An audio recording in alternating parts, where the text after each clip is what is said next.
Canavarsan, niye sen yine bu? Siz de dağ çekmesen, ne pis adamlar. Sen canavarsan, ne olur? Ne varım? Niye misin? Bunları dağ çekeceğim. Ne varsan, Bunları demişim dağ çekeceğim. Nətəli? Bunlar bana neçe iller boyu, bütün hayatımı bak bunlar mahvediyorlar.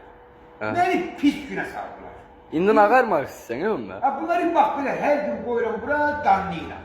Azıcıkça işmirem bunlara dağ çekeceğim. Dağ çekeceğim. Hə, başa düşür onda onlar. Neyi başa düşürür? Sən dediyin gibi başa düşür. Niye başa düşmür? Hə, onda, Niye onda danma. Bunlar çok şey eləyirlər, başa düşürlər. Ben bunları dağ çəkəndə başa düşmürlər. Ha, ne kadar bundan uzak dursan, bir o kadar xeyir yaparsan. Bak bu bir damcı su var ya.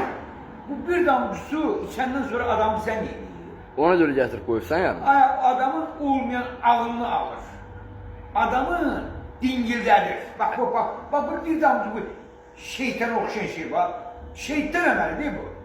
Her gün bunları damlayıram bak böyle dağ çəkirəm.